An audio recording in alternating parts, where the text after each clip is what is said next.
The silence in that Hamilton County courtroom was so thick you could cut it with a knife. My older brother David stood there pointing his finger at me like I was some kind of criminal, his voice dripping with contempt as he declared to everyone present, "Your Honor, my sister Sarah has been lying about her military service for years. She's nothing but a fake Marine who's trying to steal our family's legacy." The words hit me like shrapnel, each syllable designed to destroy 15 years of service, 3 combat deployments, and every sacrifice I'd made for this country.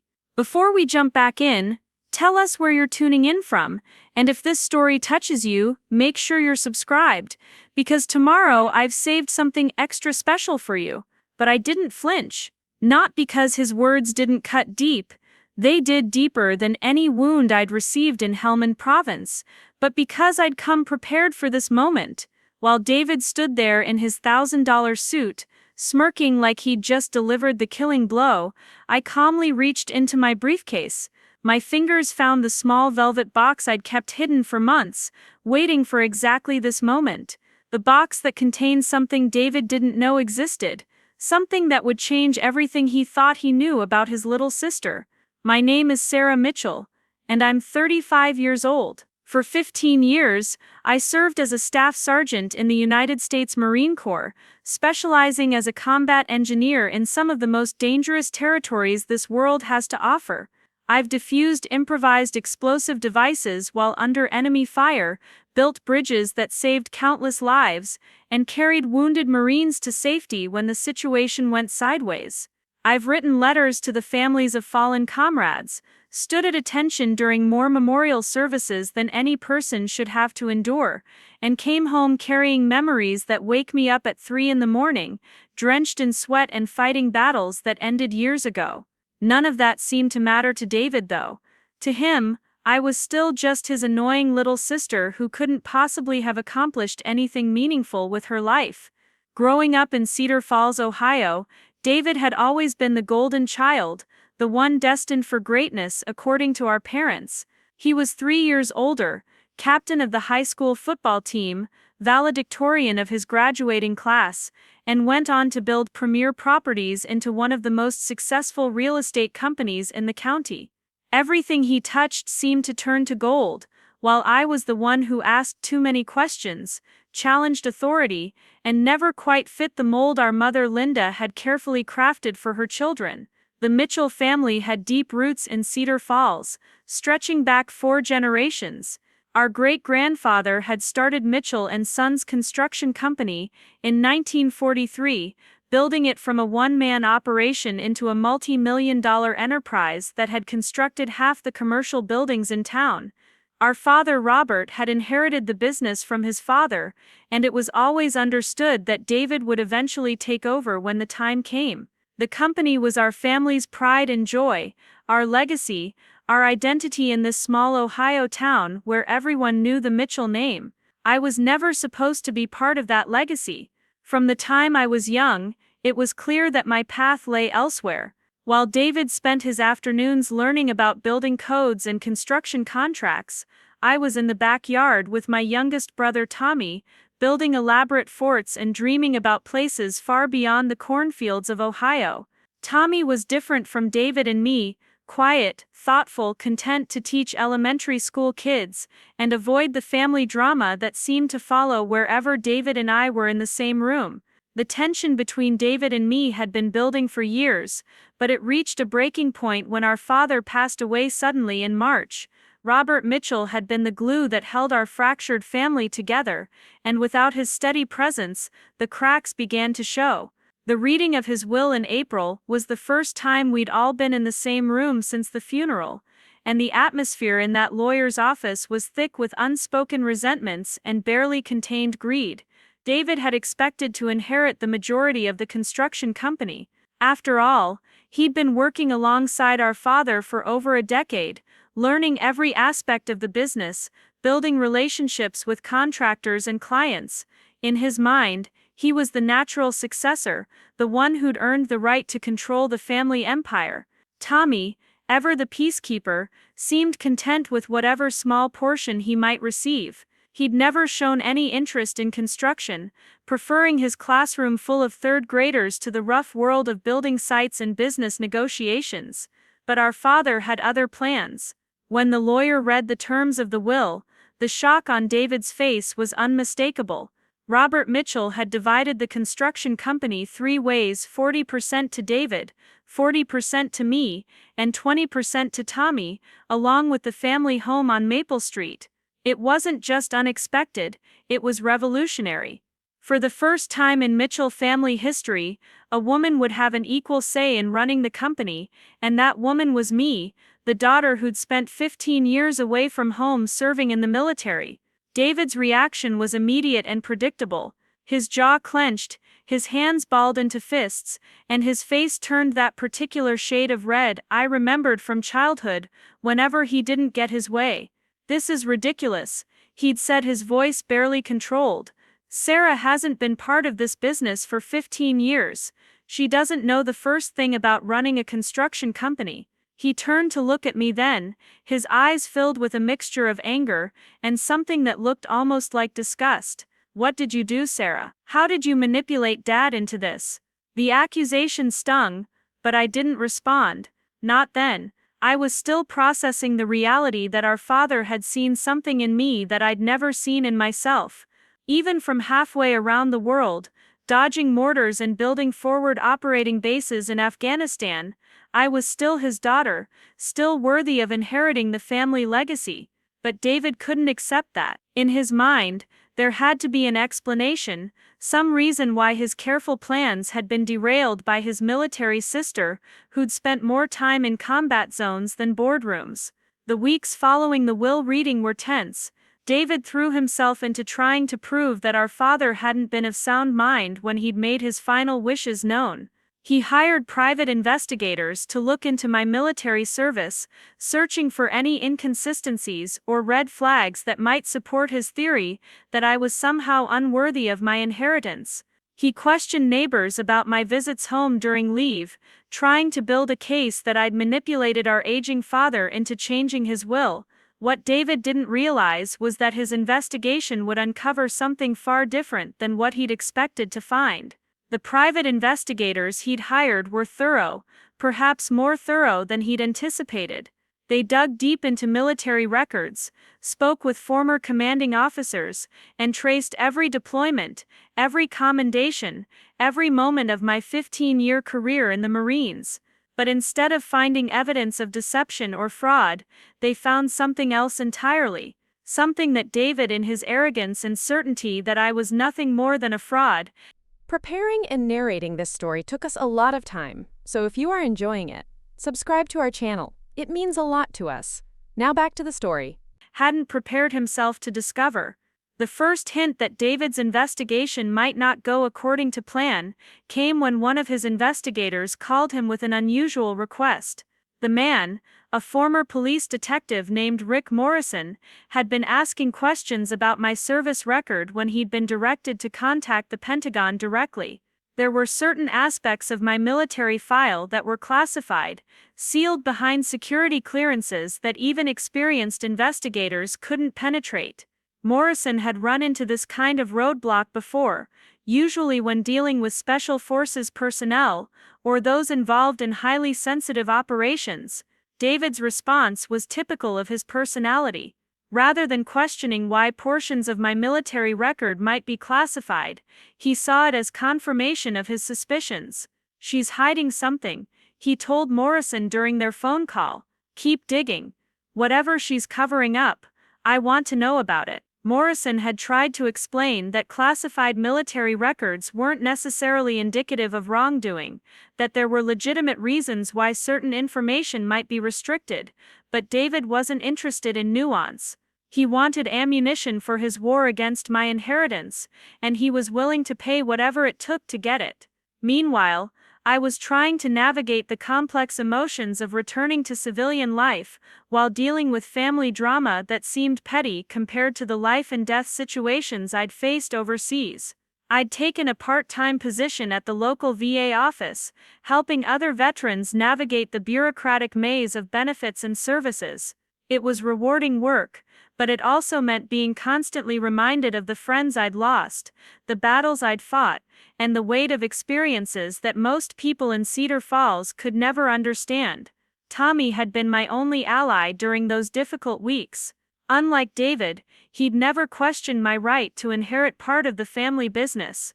He'd seen how our father's face lit up whenever I called home during my deployments, how Robert would spend hours telling anyone who'd listen about his daughter, the Marine who was serving her country overseas.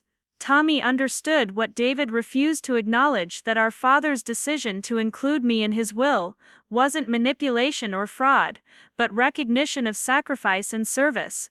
The breaking point came in late May, when David filed a formal lawsuit challenging the will. The legal documents were a masterpiece of careful wording and thinly veiled accusations. David claimed that our father had been unduly influenced by my alleged military service, that I'd used fabricated stories of heroism to manipulate a sick old man into changing his will. The lawsuit didn't explicitly call me a fraud, but the implications were clear.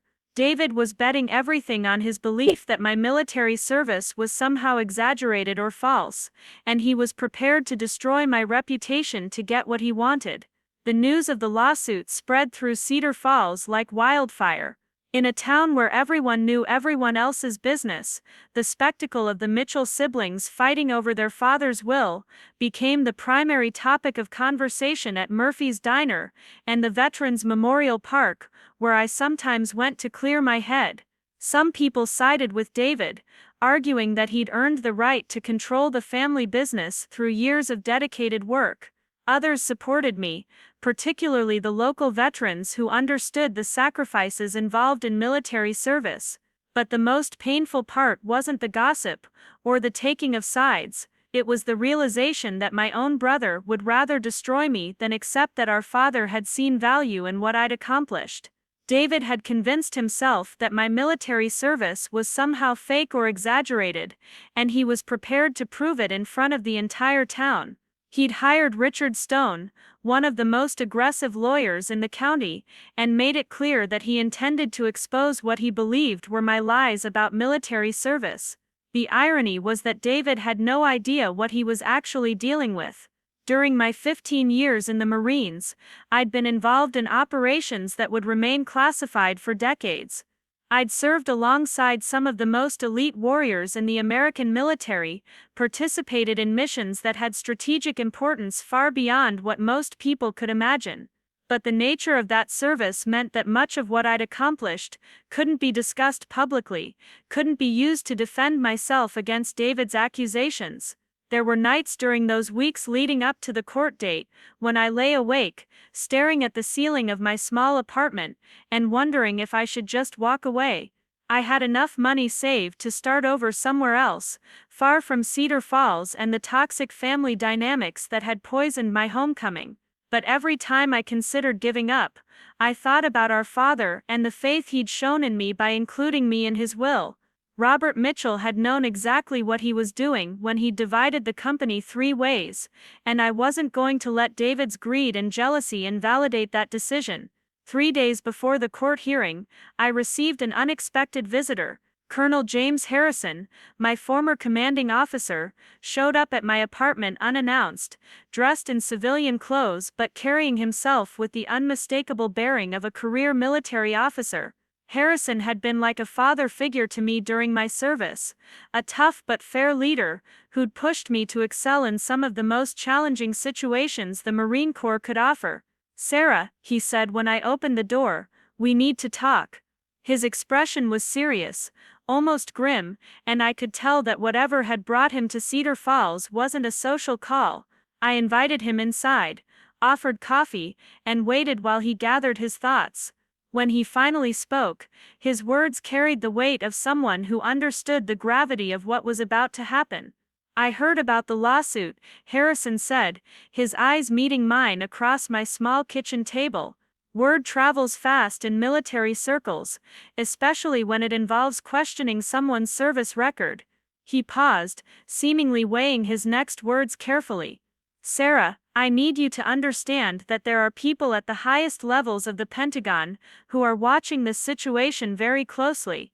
Your service record isn't just exemplary, it's extraordinary. And if your brother continues down this path, he's going to uncover things that will change everything. I felt my stomach tighten. The classified aspects of my service were something I'd never discussed with anyone, not even Tommy. There were missions, operations, moments of heroism and sacrifice that existed only in sealed files and the memories of the men and women who'd been there. Harrison was one of the few people who knew the full scope of what I'd accomplished, and his presence in my apartment meant that the situation had escalated beyond a simple family dispute. "What are you saying, Colonel?" I asked, though part of me already knew the answer. Harrison reached into his jacket and pulled out a thick manila envelope. "I'm saying that your brother's investigation has triggered some very serious conversations in Washington. There are aspects of your service that have been under consideration for recognition that was delayed due to the classified nature of the operations involved." He handed me the envelope, his expression grave. "Sarah, the President of the United States has signed the paperwork. You're being awarded the Medal of Honor for actions above and beyond the call of duty during Operation Iron Shield in Afghanistan." The words hit me like a physical blow. The Medal of Honor, the highest decoration that could be awarded to members of the United States military, reserved for acts of valor so extraordinary that they transcended normal expectations of courage and sacrifice. I thought back to that day in Helmand Province, the improvised explosive device that had threatened to destroy an entire convoy of Marines, my split-second decision to risk my own life to save my brothers in arms. It had been the right thing to do, the only thing to do, but I'd never expected recognition, never wanted acknowledgement. The ceremony was scheduled for next month, Harrison continued, but given the circumstances, given what your brother is trying to do, the decision has been made to expedite the process. Sarah, you're not just a Marine, you're a Medal of Honor recipient, and when that comes out in court, your brother is going to realize that he's made a very serious mistake. I held the envelope in my hands, feeling the weight of what it represented. Inside was documentation of the highest honor this country could bestow, proof of service, so extraordinary that it would silence every doubt, every accusation, every question about my worthiness to inherit my father's legacy. But more than that, it was validation of the path I'd chosen, confirmation that my years of service had meant something, that the sacrifices I'd made had been worth it. The morning of the court hearing arrived gray and humid, typical July weather for Ohio. I dressed carefully, choosing a simple black suit rather than my dress blues. This wasn't about military pageantry or showing off decorations. This was about family, about truth, about finally standing up to the brother who'd spent his entire life looking down on me. I placed the Medal of Honor in its presentation case inside my briefcase, along with the documentation that Colonel Harrison had provided. If David wanted to question my military service, he was about to get more than he'd bargained for. Parts 2. 5. The devastating blow through power reversal. The Hamilton County Courthouse buzzed with an energy that felt almost electric as I walked through the heavy oak doors that Tuesday morning. Word had spread throughout Cedar Falls about the Mitchell family lawsuit, and the gallery was packed with curious neighbors, local business owners, and what seemed like half the town's population. I could feel their eyes on me as I made my way down the center aisle, some filled with sympathy, others with skepticism, and a few with outright hostility. David was already seated at the plaintiff's table with his attorney Richard Stone, a man whose reputation for ruthless litigation had earned him both respect and fear throughout the county. Stone was known for his theatrical courtroom performances, his ability to twist facts into compelling narratives that served his clients' interests. He'd built his career on high-stakes divorces and business disputes, always managing to emerge victorious, regardless of the moral complexity of his cases. Today, he looked confident, almost smug, as he shuffled through a stack of papers that I assumed contained their strategy for destroying my credibility. My own attorney, Jennifer Walsh, was a different breed entirely. Where Stone was flashy and aggressive, Jennifer was methodical and precise, a former military lawyer who'd transitioned into civilian practice after serving as a judge advocate general for 12 years. She understood the nuances of military service in a way that most civilian attorneys couldn't, and when I'd explained the classified nature of portions of my record, she'd nodded with the kind of understanding that only came from experience with similar situations. The contrast between the two legal teams was stark and immediately apparent to anyone paying attention.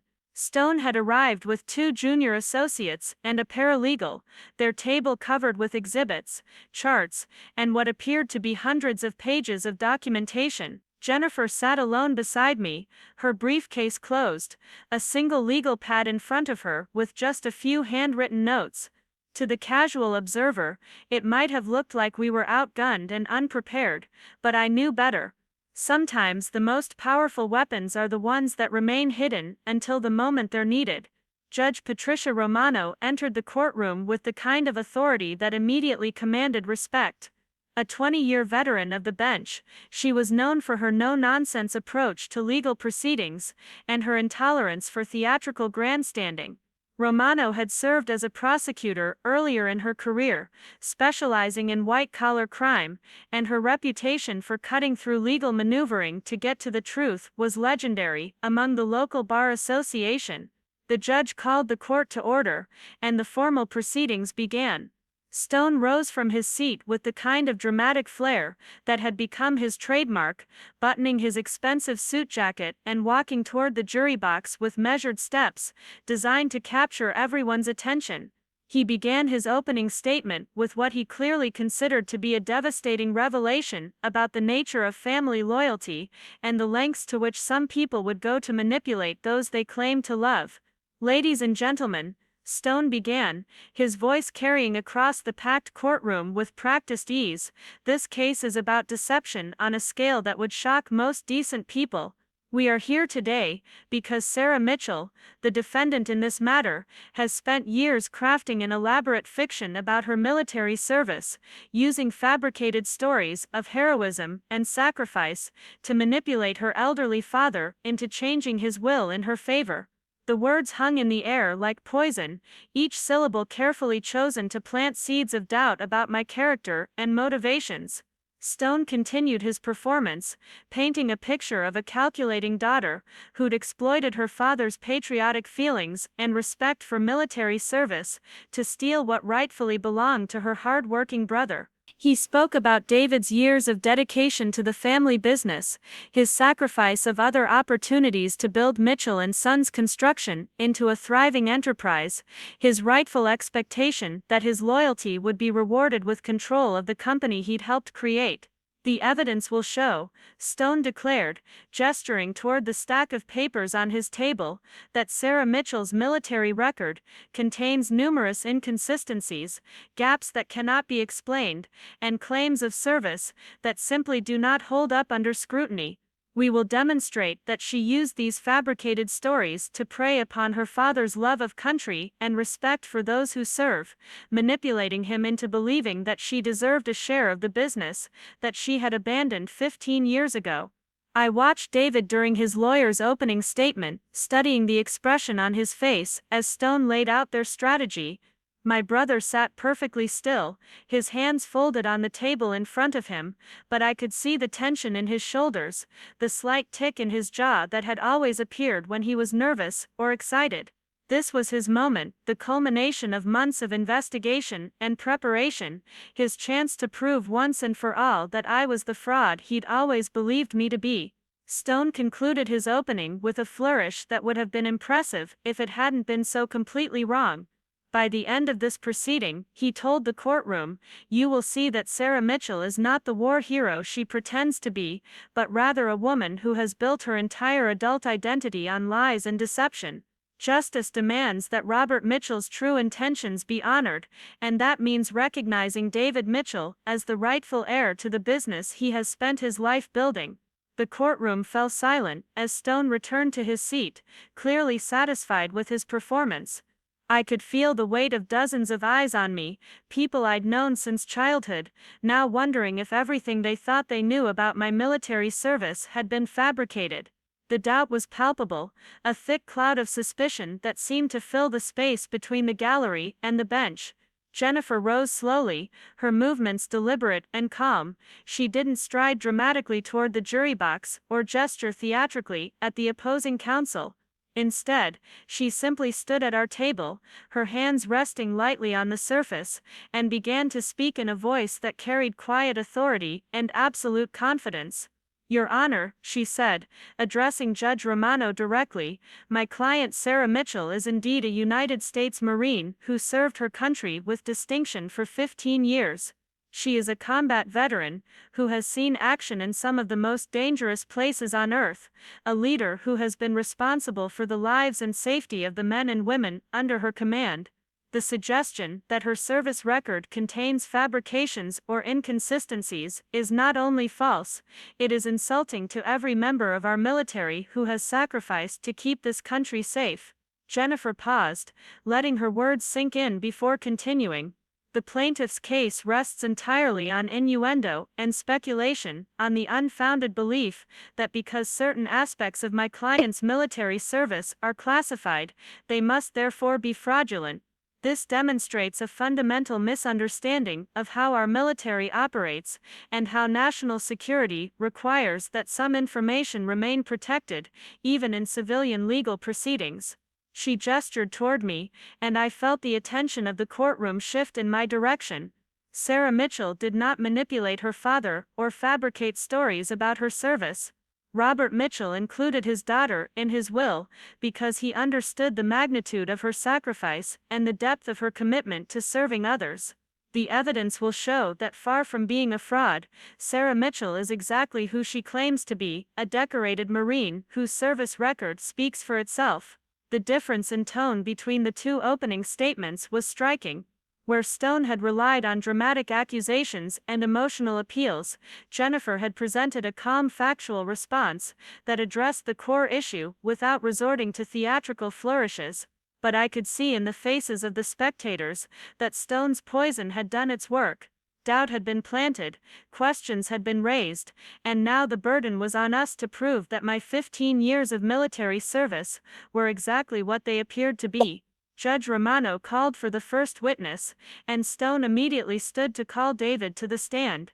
My brother walked to the witness box, with the kind of confidence that had always characterized his approach to challenges, settling into the chair and adjusting his tie with practiced ease. He'd been preparing for this moment for months, rehearsing his testimony with Stone until every word and gesture had been perfected for maximum impact. Stone began with questions designed to establish David's credentials and his deep connection to the family business. David spoke eloquently about his years working alongside our father, learning every aspect of construction from foundation work to final inspections. He described the relationships he'd built with suppliers and contractors, the contracts he'd negotiated, the projects he'd managed from conception to completion. It was an impressive recital of professional achievement, and I had to admit that David had indeed dedicated his adult life to building Mitchell & Sons into the successful company it had become. But then Stone shifted the focus to me, and David's demeanor changed subtly. The confidence remained, but there was something harder in his expression now, a coldness that I recognized from our childhood, whenever he'd felt threatened or challenged by something I'd accomplished.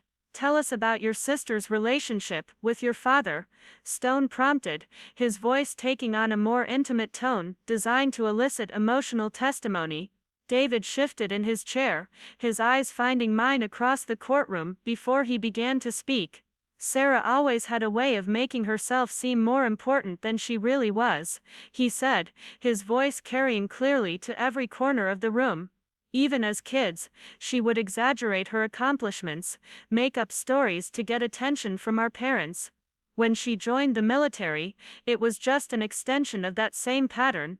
The accusation hit me like a physical blow, not because it was unexpected, but because of the casual cruelty with which David delivered it.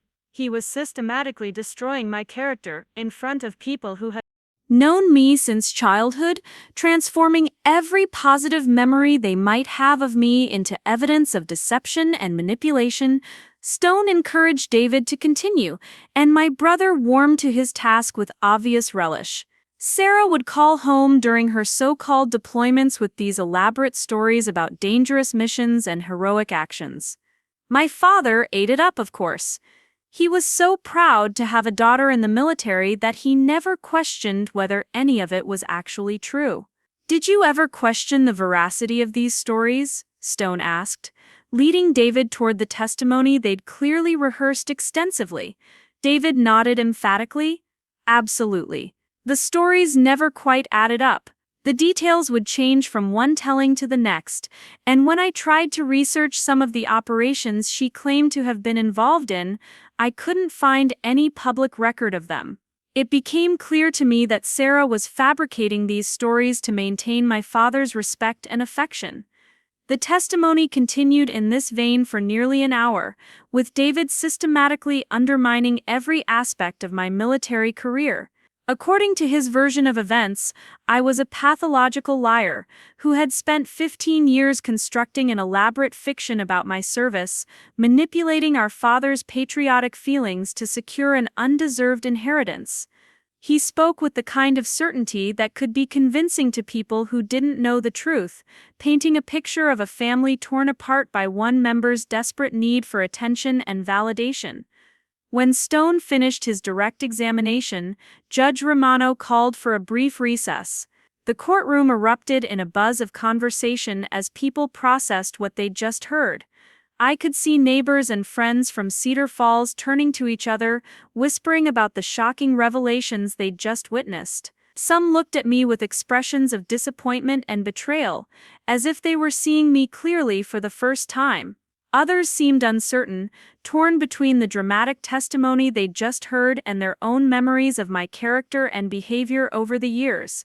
Jennifer used the recess to review her notes and prepare for cross-examination, but I could tell she was confident in her approach. She understood something that David and Stone had missed in their rush to paint me as a fraud. They had made claims about my military service that could be verified or disproven with concrete evidence. Their entire case rested on the assumption that the classified aspects of my record indicated deception rather than the kind of sensitive operations that required security clearances and non-disclosure agreements. When court reconvened, Jennifer approached David with a calm professionalism that stood in stark contrast to Stone's theatrical style. She began with simple questions about David's knowledge of military procedures and protocols, quickly establishing that despite his confident assertions about my service record, he had no actual experience with or understanding of how the armed forces operate. "Mr. Mitchell," Jennifer said, her voice pleasant but firm, "you testified that you researched your sister's claimed military operations and couldn't find public records of them. Are you familiar with the concept of classified military operations?" David's expression tightened slightly. "I understand that some military activities are kept secret, yes. And are you aware that personnel involved in classified operations are legally prohibited from discussing the details of those operations, even with family members?" "I suppose so," David replied, but I could see that Jennifer's questions were beginning to undermine the certainty of his earlier testimony. Jennifer continued her methodical dismantling of David's credibility as a judge of military service, pointing out that his inability to find public records of certain operations was exactly what would be expected if those operations were classified for national security reasons. She highlighted the logical fallacy at the heart of his argument that the absence of public information about military activities was evidence of fabrication rather than evidence of their sensitive nature. But the most damaging moment for David came when Jennifer asked him about specific details of military protocol and procedure. It became clear very quickly that despite months of investigation and preparation, David had no real understanding of how military deployments worked, what kinds of operations Marines were typically involved in, or how service records were maintained and classified. His confident assertions about my supposed deceptions crumbled under Jennifer's careful questioning, revealing them to be based on ignorance rather than evidence. As the cross-examination continued, I watched David's composure begin to crack. The supreme confidence he'd displayed during Stone's direct examination gave way to frustration and defensiveness as Jennifer systematically exposed the weaknesses in his testimony. He began to shift uncomfortably in his chair, his answers becoming shorter and more evasive as it became clear that his case against me was built on assumptions rather than facts. The turning point came when Jennifer asked David directly about his motivations for challenging the will. "Mr. Mitchell, isn't it true that your primary concern isn't the validity of your sister's military service, but rather your belief that you deserve to control the family business?" David's face flushed red, and for a moment his carefully constructed facade slipped entirely. "I've worked my entire adult life for that company," he snapped, his voice rising with emotion. "I've sacrificed everything to build it into what it is today. Sarah disappeared for 15 years, and now she wants to waltz back in and take half of everything I've worked for." The outburst was exactly what Jennifer had been hoping for. A clear demonstration that David's challenge to my military service was motivated by greed rather than genuine concern about fraud or deception. The mask had finally come off, revealing the bitter, entitled man underneath who couldn't accept that his father had chosen to recognize my sacrifices alongside his own contributions. Judge Romano called for another recess, and as David stepped down from the witness stand, I could see that the dynamic in the courtroom had shifted. The confident narrative that Stone had presented in his opening statement was beginning to unravel, replaced by questions about David's motivations and the reliability of his testimony. But I knew that this was just the beginning. David and Stone still had more witnesses to call, more attempts to undermine my credibility and cast doubt on my military service. The afternoon session began with Stone calling Rick Morrison, the private investigator David had hired to dig into my background. Morrison was a professional witness, someone who had testified in dozens of legal proceedings over the years, and his presence on the stand lent an air of authority to whatever he was about to say. Stone led him through his credentials and experience, establishing him as an expert in background investigations and military record verification.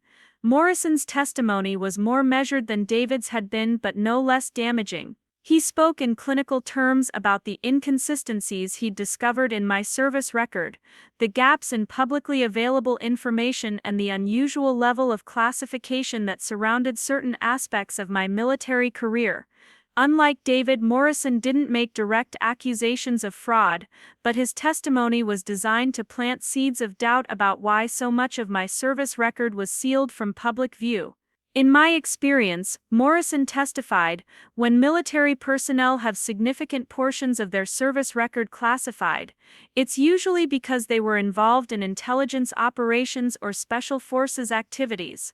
However, Mitchell's official military occupational specialty was listed as combat engineer, which would not typically require the level of classification I encountered.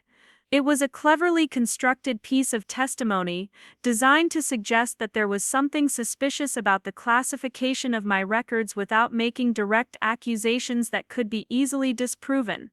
Morrison was painting a picture of someone whose claimed military service didn't match the documentary evidence, at least not the evidence that was available for public scrutiny.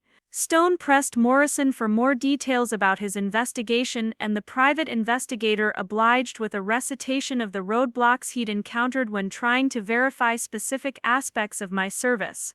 He described contacts at the Pentagon who had declined to provide information, military databases that required security clearances he didn't possess, and a general pattern of secrecy that surrounded my 15 years in the Marines. But Jennifer's cross-examination of Morrison proved even more effective than her questioning of David had been. She quickly established that Morrison had no military experience himself, no understanding of how classified operations worked, and no knowledge of the legal frameworks that governed the release of sensitive military information. His investigation had been thorough within the limits of what civilian investigators could access, but those limits were significant when dealing with classified military operations. Mr. Morrison, Jennifer said, her voice taking on a slightly sharper edge, in all your years as a private investigator, have you ever encountered a situation where military personnel were prohibited from discussing their service due to national security considerations? Morrison shifted uncomfortably. Yes, of course, that's not uncommon in certain circumstances. And in those cases, would you expect to find detailed public records of the operations those personnel were involved in? No, Morrison admitted reluctantly. Classified operations typically don't have public documentation. Jennifer pressed her advantage. So when you encountered classification barriers during your investigation of Miss Mitchell's service record, that would actually be consistent with her having been involved in sensitive or classified operations, wouldn't it? Morrison was forced to agree, and with that admission the foundation of his testimony began to crumble. Jennifer walked him through the logical implications of his own findings, demonstrating that the very secrecy that David and Stone were presenting as evidence of deception was actually evidence of the kind of sensitive military service that required high-level security clearances and non-disclosure agreements. The coup de grace came when Jennifer asked Morrison about his client's instructions and expectations. Mr. Morrison, when David Mitchell hired you to investigate his sister's military service, what did he tell you he hoped you would find? Stone objected immediately, recognizing the trap that Jennifer had laid, but Judge Romano overruled the objection and instructed Morrison to answer the question. Mr. Mitchell expressed his belief that his sister had exaggerated or fabricated aspects of her military service. Morrison admitted, he hoped that my investigation would uncover evidence to support that belief.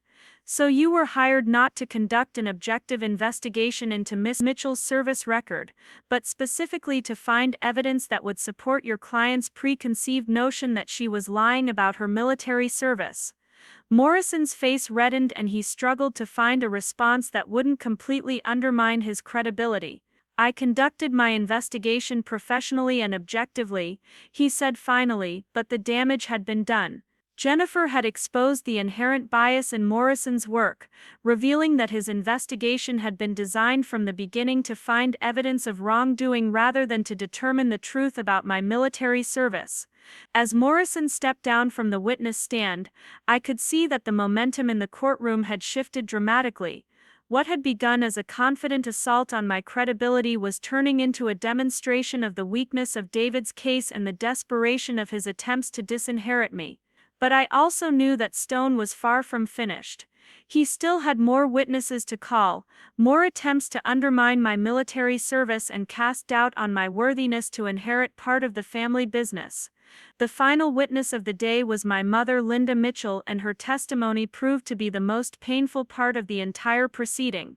Stone called her to the stand with obvious reluctance, recognizing that having a mother testify against her own daughter was a risky strategy that could easily backfire. But David had insisted that Linda's testimony was crucial to their case, and Stone had apparently been unable to dissuade him from this course of action. Linda took the witness stand with obvious discomfort, her usual composure shaken by the unnatural position she'd been placed in. For 43 years she'd been my mother, and now she was being asked to testify in support of a legal action that would strip me of my inheritance and publicly brand me as a fraud. The conflict between her maternal instincts and her loyalty to David was written clearly on her face as Stone began his examination. Linda's testimony was carefully scripted to avoid direct accusations while still supporting David's case. She spoke about my childhood tendency to embellish stories, my need for attention and validation, and my complicated relationship with the family business. She described my decision to join the military as an attempt to escape family responsibilities, and suggested that my subsequent stories about military service were extensions of childhood patterns of exaggeration and attention-seeking behavior. But unlike David's confident assertions or Morrison's professional opinions, Linda's testimony came across as reluctant and uncertain. She frequently paused before answering Stone's questions, and several times she seemed on the verge of tears as she was forced to undermine her own daughter's credibility in open court.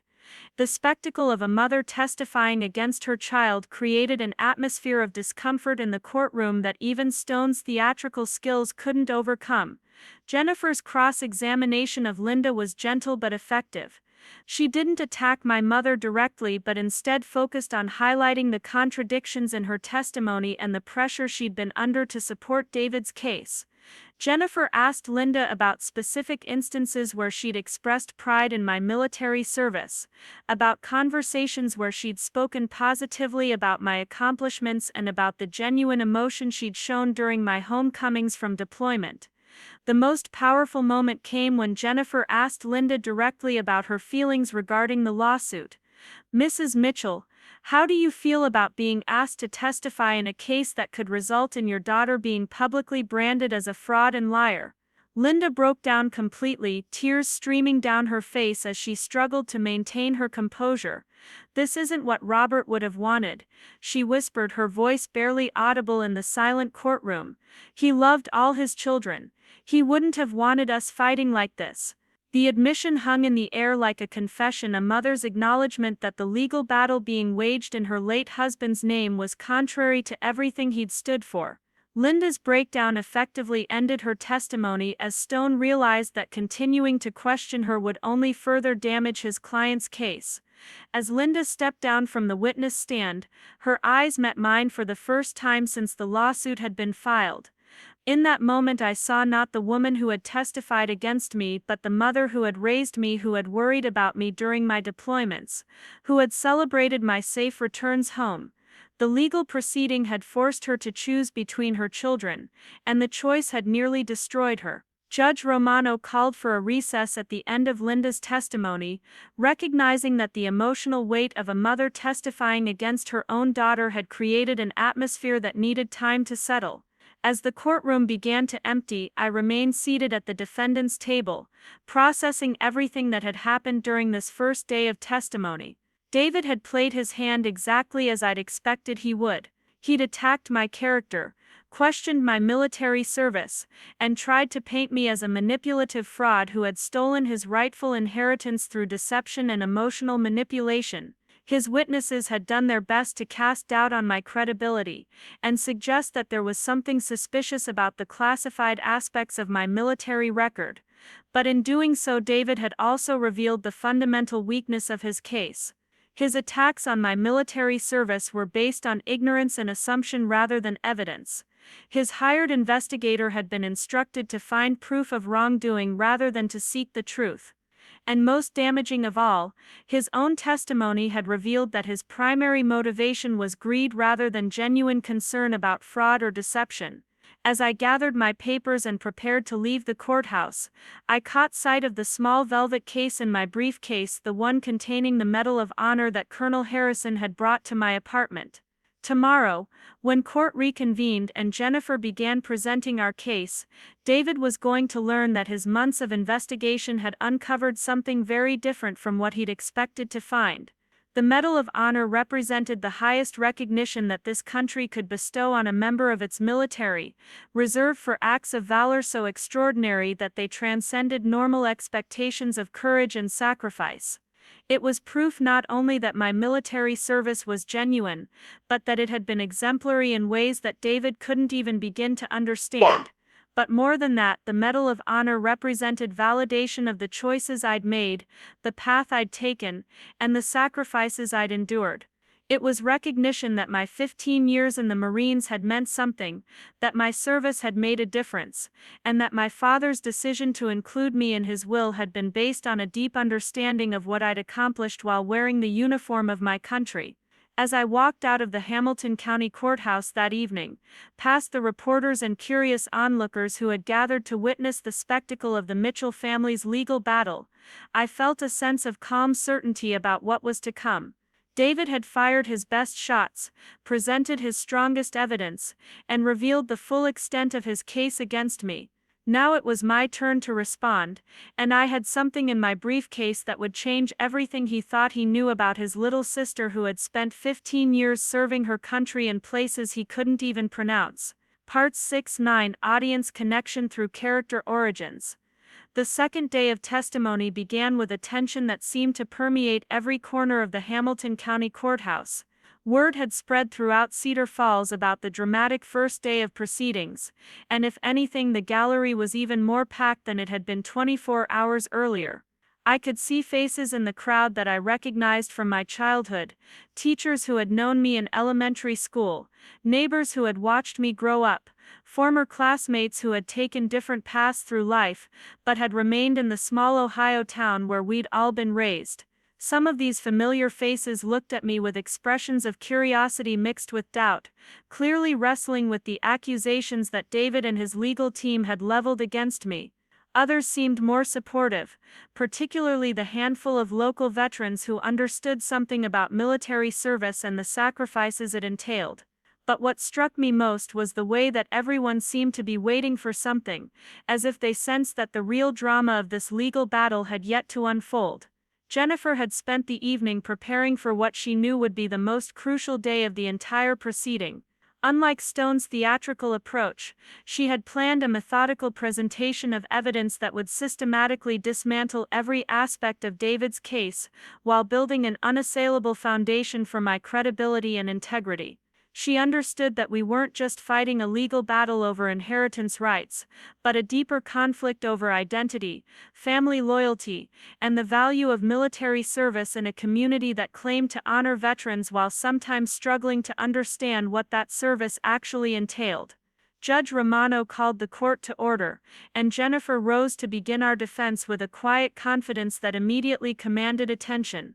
She had chosen to start not with dramatic revelations or emotional appeals, but with a systematic presentation of documented evidence that would establish beyond any doubt the reality of my military service and the circumstances surrounding my father's decision to include me in his will. The first witness Jennifer called was Colonel James Harrison, my former commanding officer who had made the unexpected visit to my apartment just days before the trial began. Harrison entered the courtroom wearing his dress blue uniform, the ribbons and decorations on his chest representing decades of distinguished service to his country. His presence alone seemed to shift the atmosphere in the room, bringing a gravity and authority that Stone's theatrical presentations had lacked. Harrison's testimony was delivered with the kind of precise factual clarity that characterized military briefings. He spoke about my service record with intimate knowledge, describing not just the basic facts of my deployments and assignments,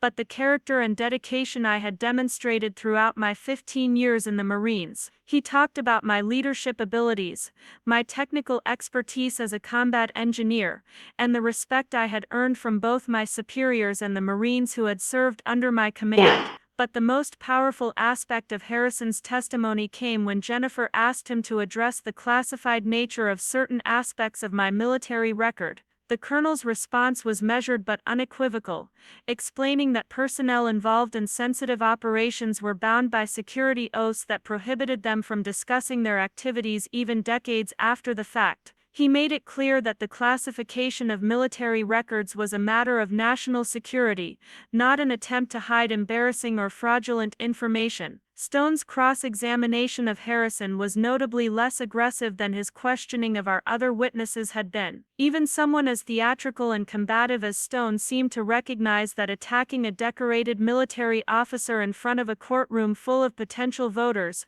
was a risky strategy that could easily backfire. Instead, he focused on technical questions about military procedures and record keeping, clearly hoping to find some inconsistency or gap that might cast doubt on Harrison's testimony. But Harrison had been giving testimony in military tribunals and congressional hearings for decades, and Stone's civilian legal tactics were no match for the colonel's experience and expertise. Every question was answered with precision and authority.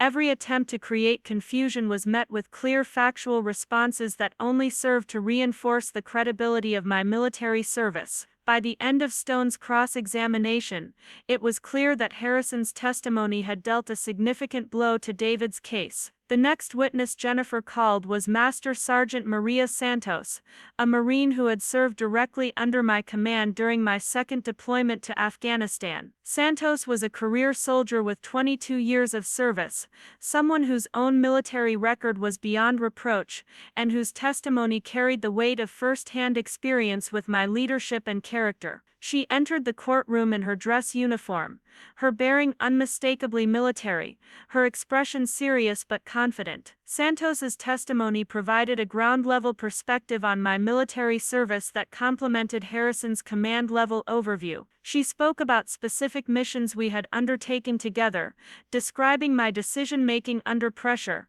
my concern for the safety and welfare of the Marines under my command, and the technical expertise I had demonstrated in some of the most challenging situations that combat engineers could face. Her words painted a picture of a leader who had earned respect through competence and courage, not through fabrication or exaggeration. The most emotionally powerful moment of Santos's testimony came when Jennifer asked her to describe a particular mission that had taken place in Helmand Province, one that had resulted in several Marines being wounded when their convoy encountered an improvised explosive device. Santos's voice became quieter as she described the chaos and confusion of that day, the desperate efforts to treat wounded Marines while still under enemy fire, and my role in coordinating the evacuation that had ultimately saved several lives. Staff Sergeant Mitchell didn't hesitate. Santos testified, her words carrying clearly to every corner of the silent courtroom. While the rest of us were still trying to process what had happened, she was already moving, already organizing the response, already putting herself at risk to help her Marines. That's the kind of leader she was, the kind of person she is. Someone who thinks about others first, even when her own life is in danger. Stone's cross-examination of Santos was even less effective than his questioning of Harrison had been. Santos was a decorated combat veteran with extensive experience in some of the most dangerous places on Earth, and Stone's attempts to suggest that she might be mistaken or confused about events she had witnessed firsthand came across as both insulting and absurd. Her responses to his questions were crisp and professional, but there was an underlying edge of irritation that suggested she didn't appreciate having her integrity questioned by someone who had never worn a uniform or faced enemy fire. The third witness Jennifer called was Dr. Robert Chen, a psychiatrist who specialized in treating veterans with post-traumatic stress disorder and other combat-related mental health issues. Dr. Chen had been treating me since my return from Afghanistan, helping me process the experiences and trauma that were an inevitable part of combat service. His testimony was clinical and professional, but it provided crucial context for understanding the psychological impact of the experiences that David was claiming I had fabricated. Dr. Chen explained that the symptoms I exhibited were entirely consistent with someone who had experienced multiple combat deployments and traumatic events. He described the nightmares, the hypervigilance, the difficulty sleeping, and the other manifestations of PTSD that were common among combat veterans. His testimony made it clear that these were not the psychological symptoms of someone who had invented stories about military service, but rather the genuine responses of someone who had lived through the kind of experiences that left lasting marks on the human psyche. Jennifer's questioning of Dr. Chen was carefully designed to address one of the underlying assumptions of David's case, that someone who had fabricated military service would not exhibit the genuine psychological symptoms of combat trauma. The doctor's testimony demolished this assumption, making it clear that my mental health struggles were evidence of authentic experiences rather than fictional narratives. Stone's cross-examination of Dr. Chen focused on patient confidentiality and the limitations of psychological evaluation, but these technical arguments only served to reinforce the credibility of the doctor's testimony. By the time Stone finished his questioning, it was clear that Dr. Chen's professional assessment had provided yet another layer of evidence supporting the authenticity of my military service. The final witness of the morning session was Tommy, my younger brother who had remained largely silent throughout the family conflict, but had finally decided to speak his truth. Tommy's decision to testify on my behalf had been difficult and emotionally wrenching, as it meant explicitly contradicting David's version of events and potentially damaging his relationship with his older brother. But Tommy had told me the night before that he couldn't remain silent while David attempted to destroy my reputation and deny me my rightful inheritance. Tommy's testimony was quiet but powerful, delivered with the kind of earnest honesty that characterized his personality. He spoke about our childhood, describing the way that David and I had always been in competition with each other, the way that our different personalities and interests had created tension within the family dynamic. But he also talked about his own observations of my military service, the pride that our father had expressed in my accomplishments, and the genuine emotion that our parents had shown during my deployments and homecomings. The most damaging aspect of Tommy's testimony from David's perspective was his description of our father's mental state in the months leading up to his death. Tommy made it clear that Robert Mitchell had been fully competent and aware when he had revised his will, that his decision to include me in the inheritance had been deliberate and well considered, not the result of manipulation or declining mental capacity. Tommy's testimony effectively undermined one of the key pillars of David's legal challenge. Stone's cross-examination of Tommy was notably restrained, perhaps recognizing that attacking the youngest Mitchell brother might alienate the jury and gallery. Instead, Stone focused on questions about Tommy's knowledge of military procedures and his ability to judge the authenticity of my service stories. But these questions only served to highlight that Tommy's testimony wasn't based on technical military knowledge, but rather on his personal observations of our family dynamics and his intimate knowledge of our father's character and motivations. As the morning session concluded, I could see that the dynamic in the courtroom had shifted significantly from the previous day. Jennifer's witnesses had systematically addressed every aspect of David's case, providing concrete evidence and expert testimony that supported the authenticity of my military service and the legitimacy of our father's decision to include me in his will. The doubt that Stone had tried to create through dramatic accusations and theatrical presentations was being replaced by a growing understanding of the truth about my service and my relationship with our father. But I knew that Jennifer was saving the most powerful evidence for last, waiting for the perfect moment to reveal the information that would definitively end David's challenge to my military service and my inheritance rights. The Medal of Honor citation that Colonel Harrison had brought to my apartment represented not just recognition of extraordinary service, but proof that my military record was not only authentic, but exemplary in ways that David couldn't even begin to comprehend.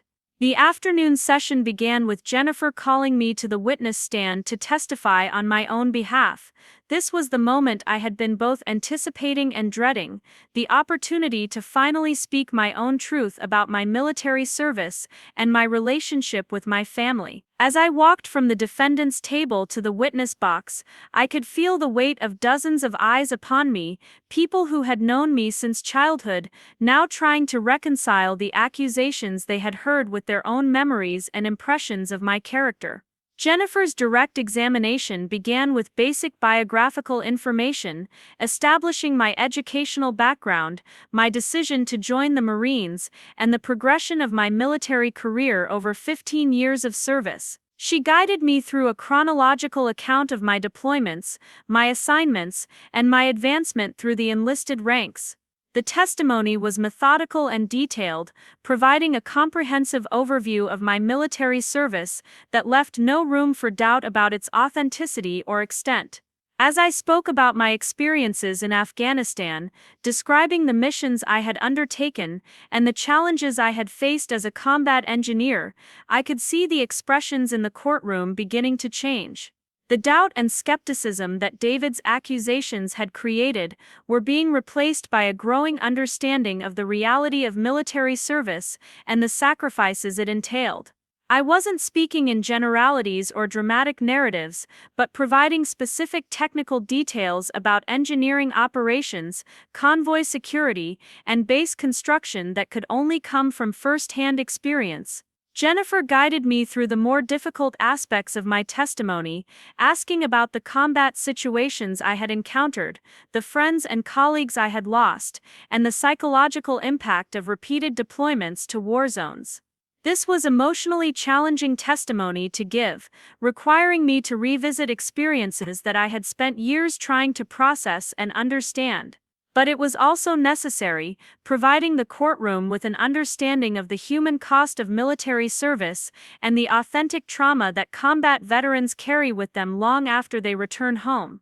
The most powerful moment of my direct testimony came when Jennifer asked me to describe the specific mission that had resulted in my being recommended for the Medal of Honor, the operation that had remained classified until just days before the trial began. I spoke carefully about the events of that day in Helmand Province, describing the improvised explosive device that had threatened an entire convoy of Marines, the split-second decision I had made to risk my own life to neutralize the threat, and the consequences of that decision both for myself and for the Marines, whose lives had been saved. The courtroom was absolutely silent as I described those moments, the weight of authentic experience evident in every word. This wasn't a fabricated story designed to impress or manipulate, but a factual account of events that had been witnessed by multiple Marines and documented in classified military records. The specificity and emotional weight of my testimony made it clear that these were real experiences, not fictional narratives created to deceive my family or gain undeserved recognition. Stone's cross-examination was aggressive and confrontational, clearly designed to rattle me and create doubt about my testimony. He questioned specific details of my deployments, challenged my recollections of particular events, and suggested that my account of military service was inconsistent with the limited public records he had been able to access. But his aggressive tactics worked against him, making him appear to be attacking a combat veteran rather than exposing a fraud. My responses to Stone's questions were calm and professional, drawing on 15 years of military training and experience in high-pressure situations. I addressed each of his challenges with specific details and factual responses, making it clear that my military service was exactly what I claimed it to be. Stone's attempts to create confusion or contradiction only served to highlight the depth and authenticity of my knowledge and experience. The most telling moment of Stone's cross-examination came when he challenged me directly about the classified aspects of my military record.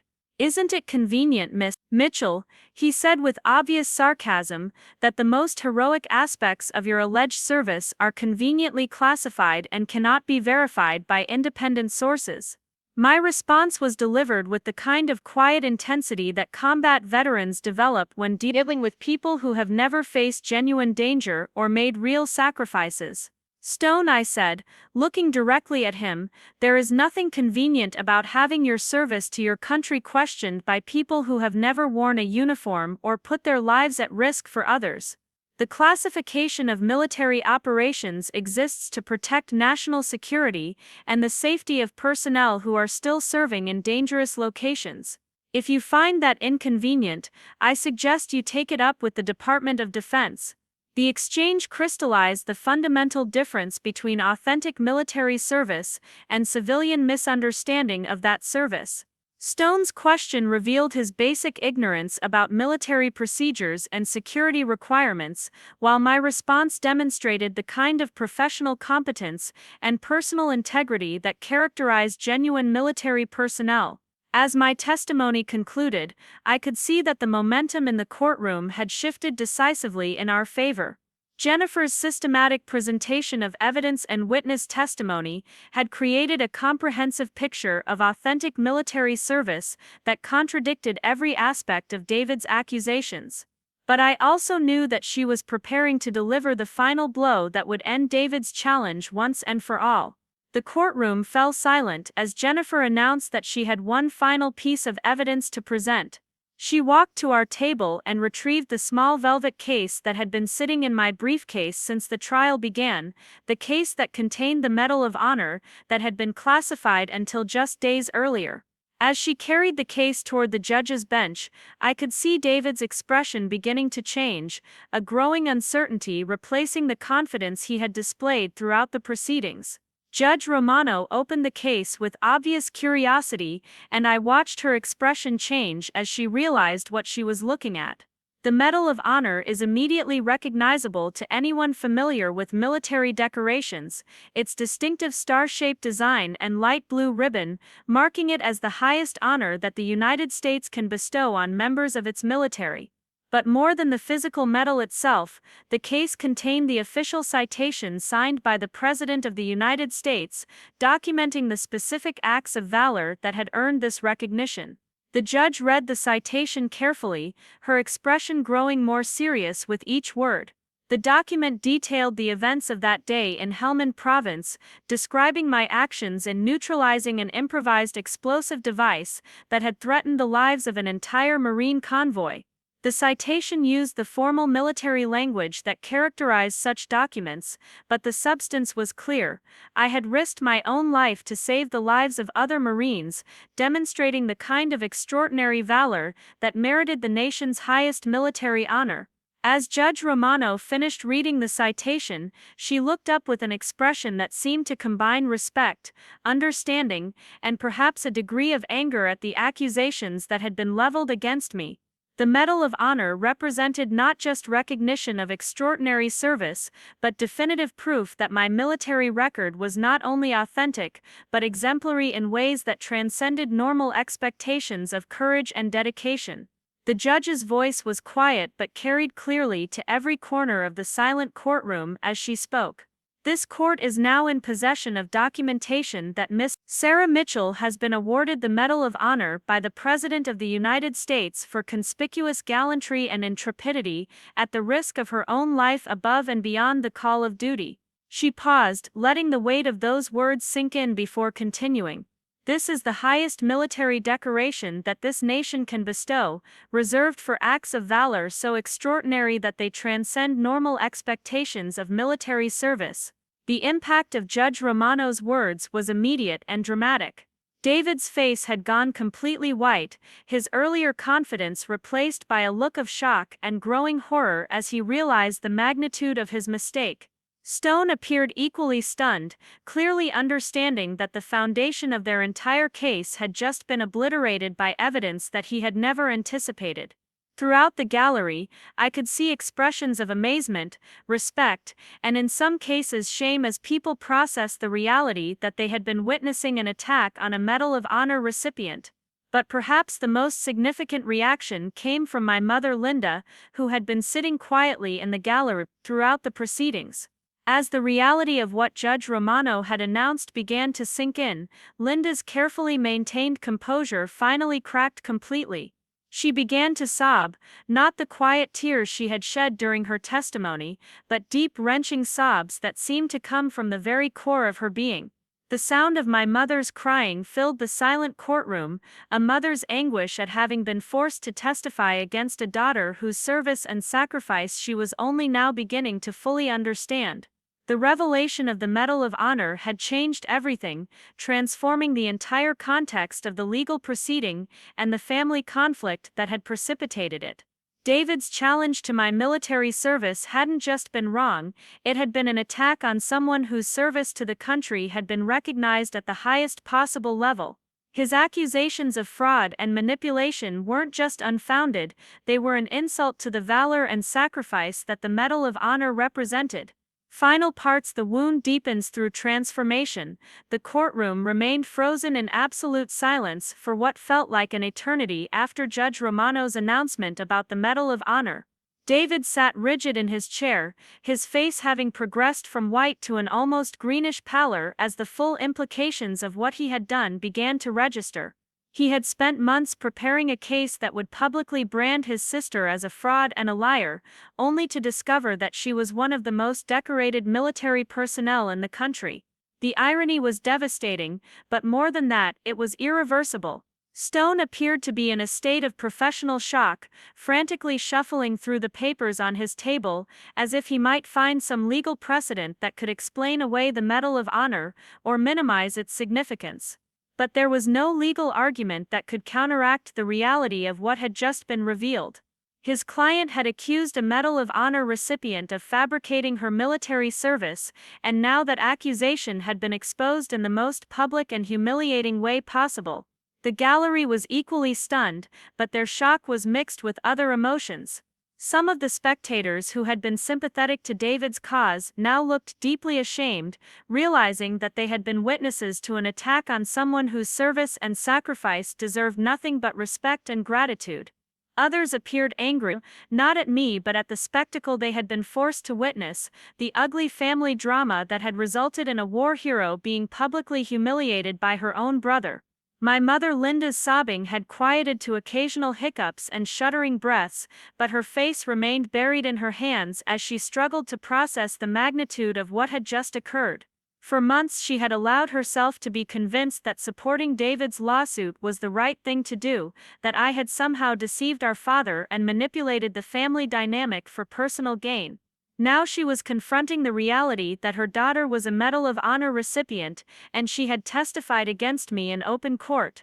Tommy sat beside our mother, his arm around her shoulders, his own face reflecting a mixture of pride and profound sadness.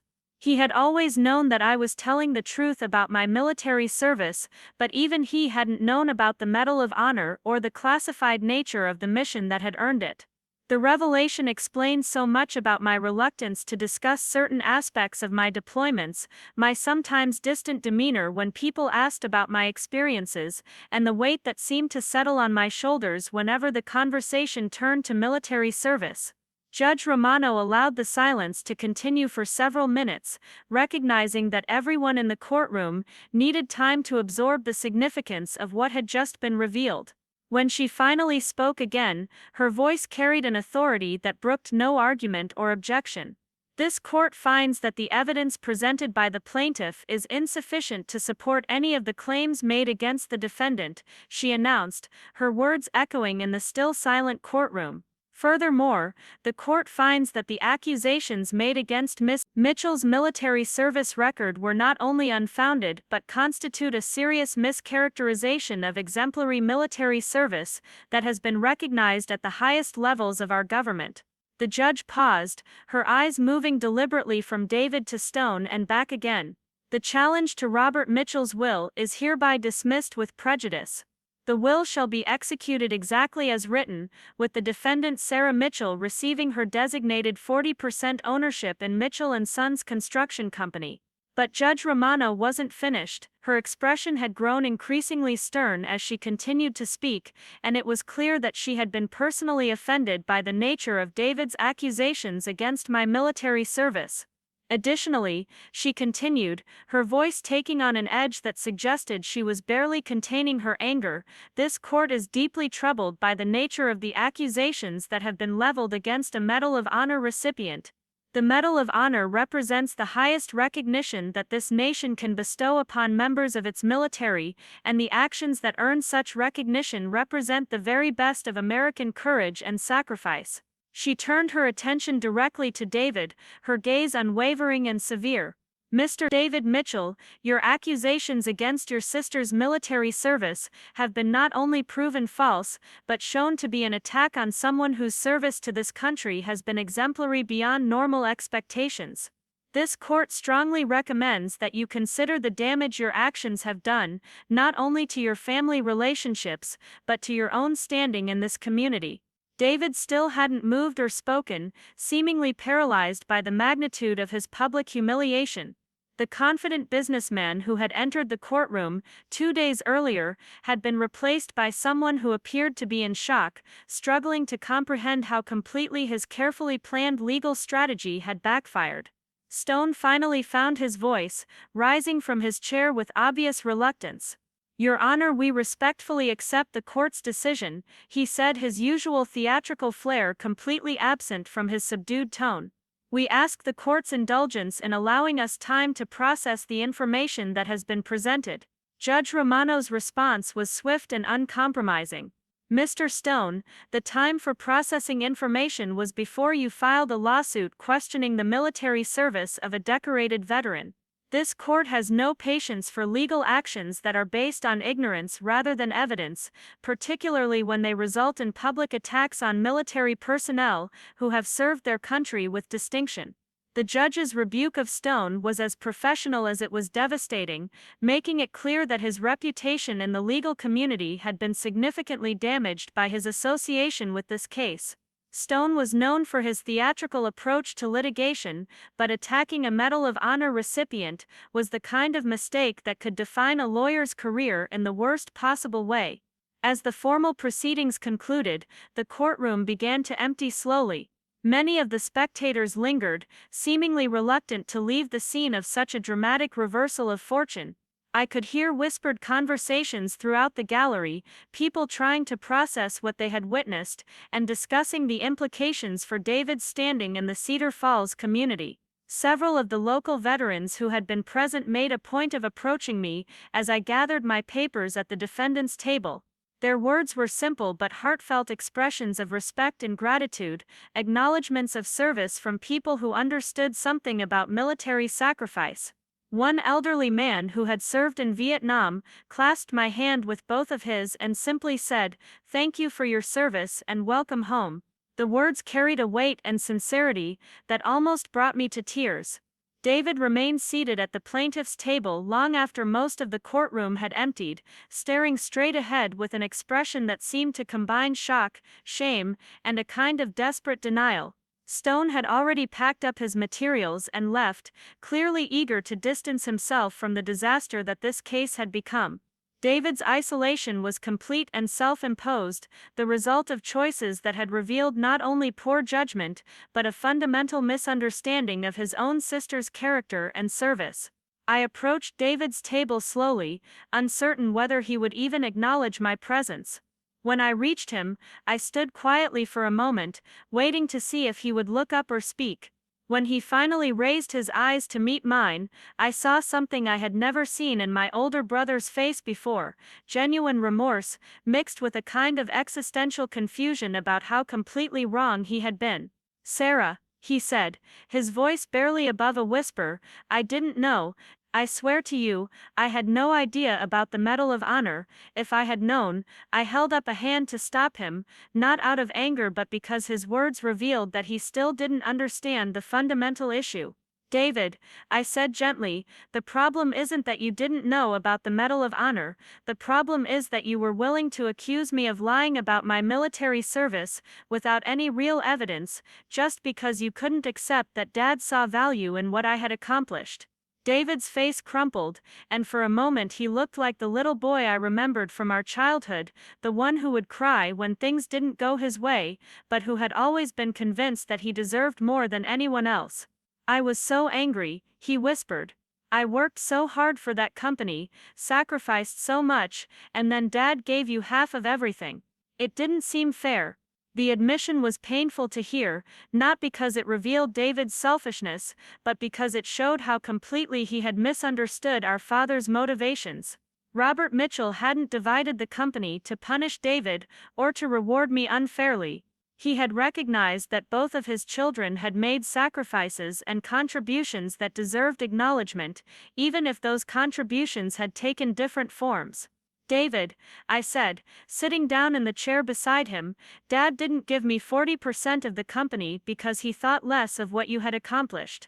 He gave it to me because he understood that I had spent 15 years serving something bigger than myself, just like you had spent 15 years building something for our family.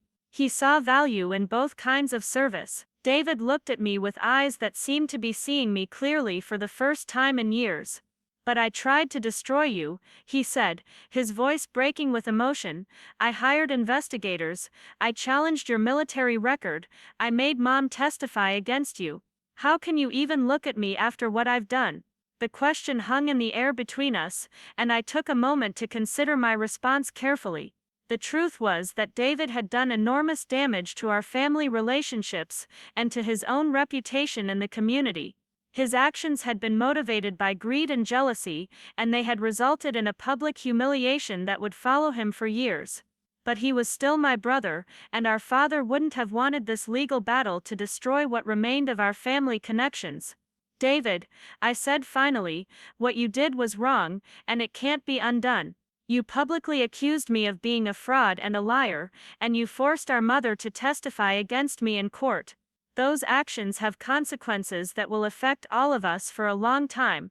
But you're still my brother, and if you're genuinely sorry for what you've done, then maybe we can find a way to move forward. David's response was immediate and emotional. I am sorry, Sarah. More sorry than I've ever been about anything in my life. I let my anger and jealousy cloud my judgment, and I almost destroyed the most important relationships I have. I don't know how to fix what I've done, but I want to try. The conversation with David was interrupted by the approach of our mother, who had finally composed herself enough to leave the gallery. Linda walked slowly toward our table, her face showing the ravages of the emotional breakdown she had experienced when the Medal of Honor was revealed. Her carefully maintained appearance had been shattered by the realization of what she had participated in, and she looked older and more fragile than I had ever seen her. Sarah, she said, her voice hoarse from crying, I owe you an apology that I don't even know how to begin. I allowed myself to be convinced that you had somehow deceived your father, that your military service was exaggerated or false. I testified against my own daughter in court, and now I discover that you're a Medal of Honor recipient. Linda's words came out in a rush, as if she had been rehearsing them during the long minutes she had spent crying in the gallery. I failed you as a mother, and I failed your father's memory by supporting this lawsuit.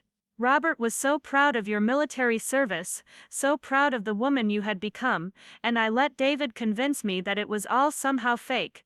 The pain in my mother's voice was genuine and heartbreaking. She had always been a woman who prided herself on making the right decisions, on maintaining family harmony, and protecting the Mitchell family's reputation in the community. The realization that she had participated in publicly humiliating a Medal of Honor recipient had shattered her self-image and forced her to confront some uncomfortable truths about her own motivations and biases. Mom, I said, reaching out to take her hand, you made a mistake, but it came from a place of wanting to support what you thought was right. David is very persuasive, and he genuinely believed what he was telling you about my military service. You didn't have access to the classified information that would have told you the truth. Linda shook her head vigorously, rejecting my attempt to minimize her responsibility. That's not good enough, Sarah. A mother should know her own daughter well enough to recognize the truth, even when other people are trying to convince her otherwise. I knew how much your military service meant to you, I saw the pride in your father's eyes when he talked about your deployments, and I still allowed myself to be convinced that it was all somehow fraudulent. The three of us sat in the empty courtroom, surrounded by the debris of a family conflict that had nearly destroyed our relationships permanently. The legal battle was over, decided decisively in my favor, but the emotional and personal consequences would take much longer to resolve. Trust had been broken, reputations had been damaged, and wounds had been opened that might never fully heal. Tommy joined us a few minutes later, having waited in the hallway while David, Linda, and I attempted to begin the difficult process of reconciliation. His presence brought a sense of stability to the emotional chaos that surrounded us, the steady influence of someone who had remained above the conflict and maintained his integrity throughout the ordeal.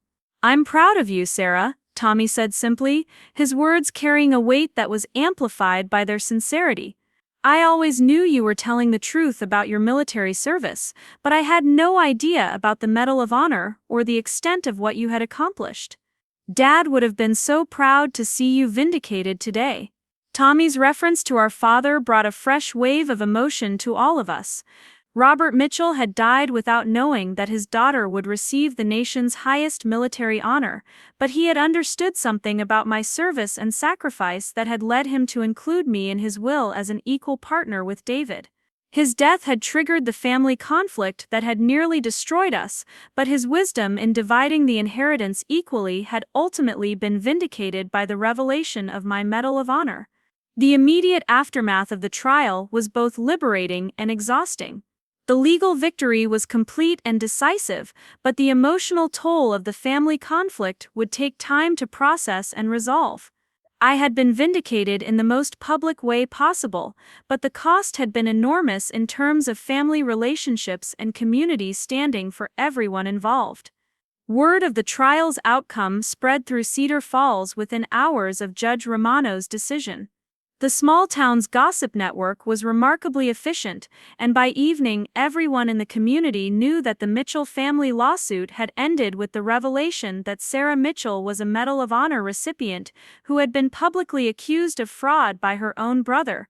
The reaction was swift and decisive, with David finding himself socially ostracized by many of the business and community leaders who had previously respected his accomplishments. The local newspaper, the Cedar Falls Gazette, ran a front-page story about the trial that was carefully written but devastating in its implications for David's reputation. The headline read, "Local Veteran Vindicated in Family Lawsuit," and the article detailed the Medal of Honor revelation while avoiding direct criticism of David's actions.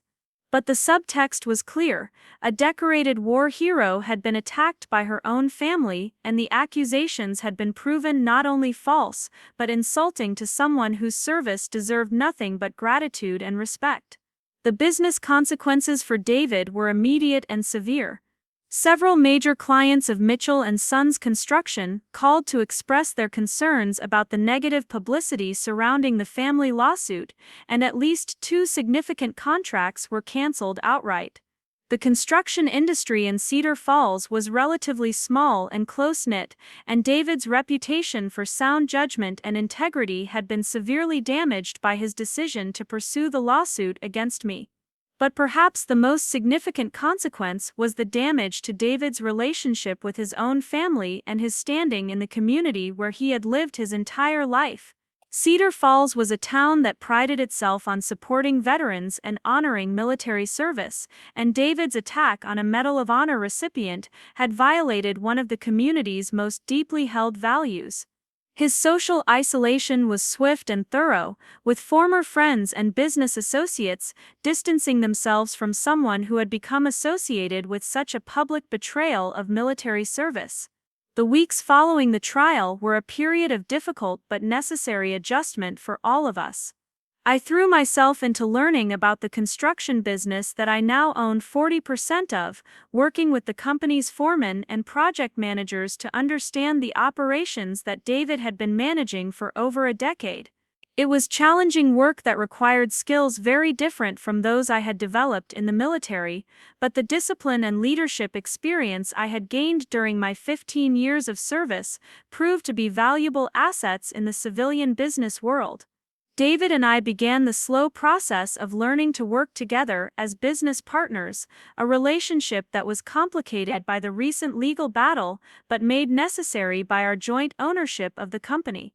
The initial meetings were awkward and tense, with both of us struggling to separate our personal conflicts from the business decisions that needed to be made.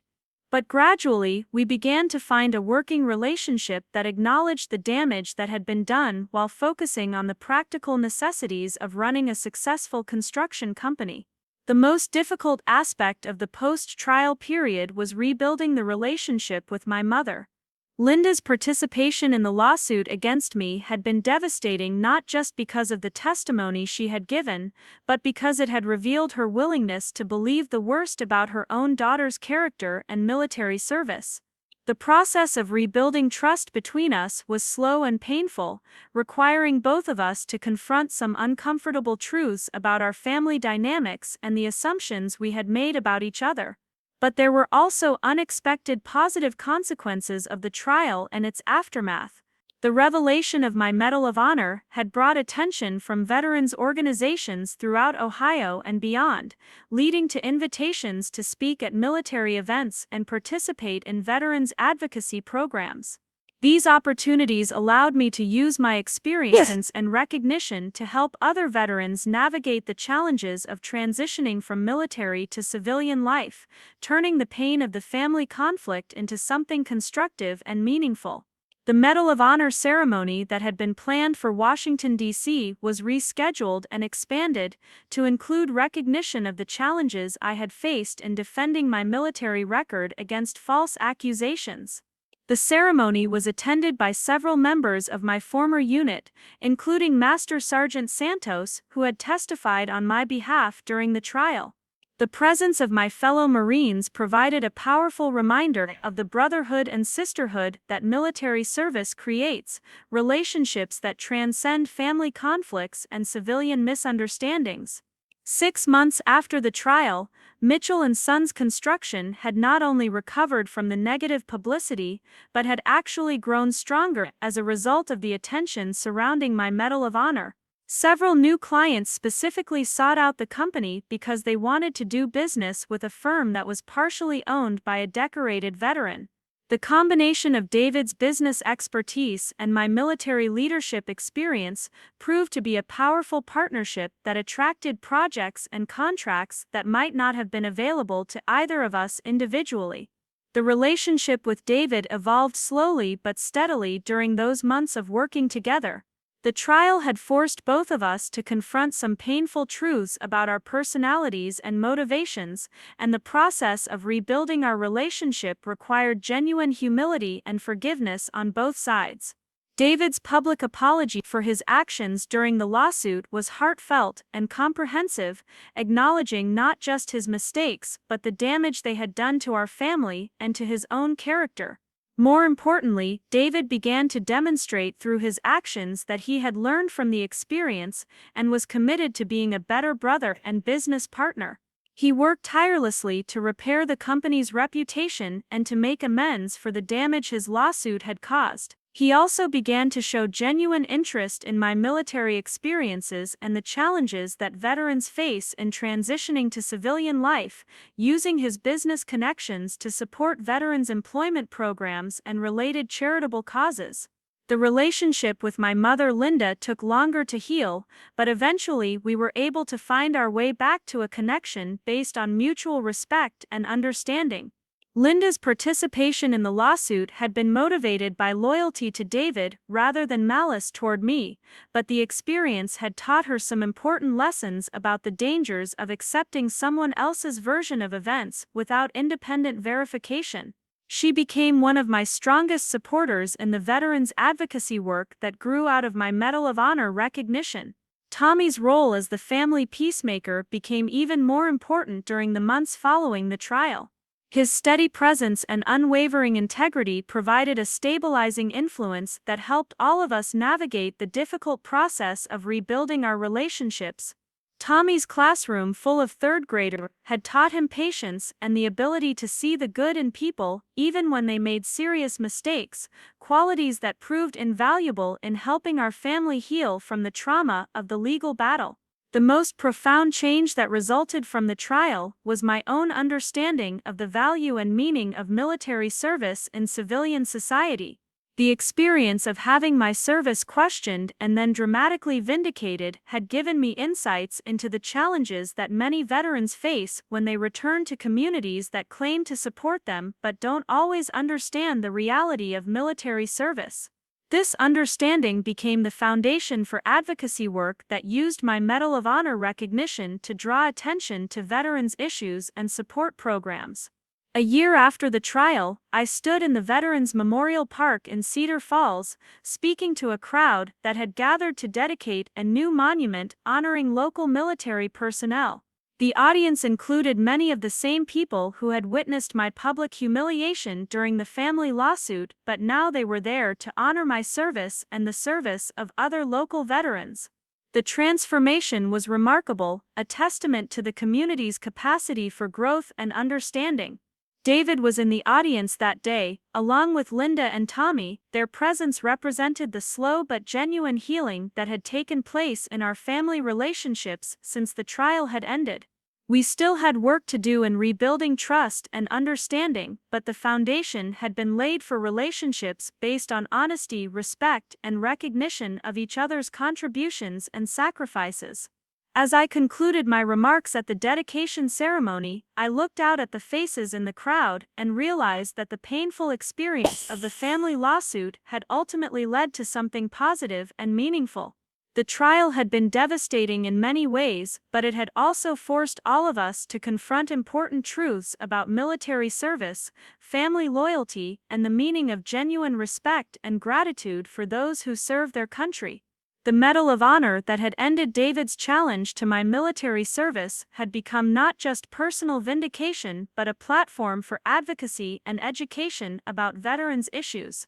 The painful experience of having my service questioned by my own family had given me a unique perspective on the challenges that military personnel face when they return to civilian communities, and the authority that came with the Medal of Honor gave weight to my efforts to address those challenges.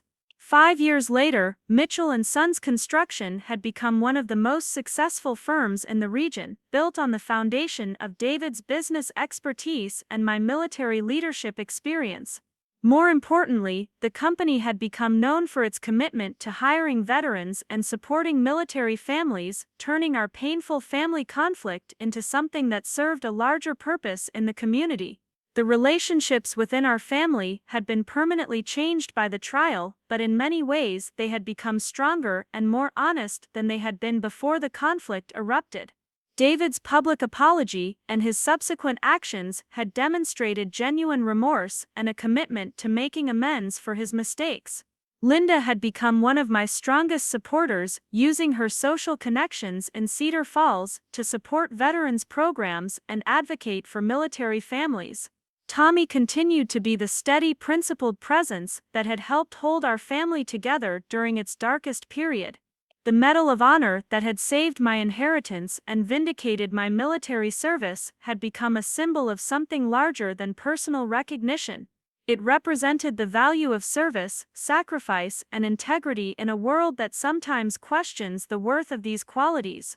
The painful experience of defending these values against attack from within my own family had ultimately strengthened my commitment to living by them and helping others understand their importance. Standing in my father's house on Maple Street, looking out at the Cedar Falls community that had witnessed both my public humiliation and my eventual vindication, I realized that the trial had been more than just a legal victory.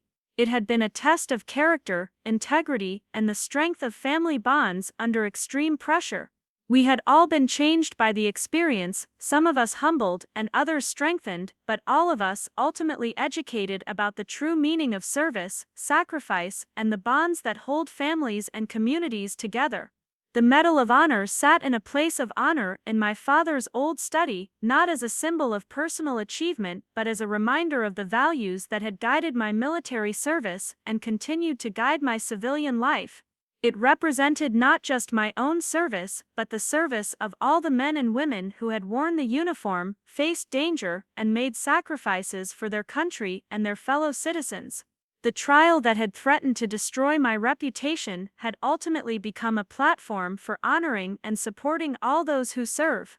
The courtroom fell silent after Judge Romano announced my Medal of Honor. David's confident expression crumbled as he realized the magnitude of his mistake. He had spent months attacking my military service, only to discover I was one of America's most decorated veterans. Stone sat frozen, understanding his career had just taken a devastating hit. Attacking a Medal of Honor recipient wasn't just legal miscalculation, it was reputation ending.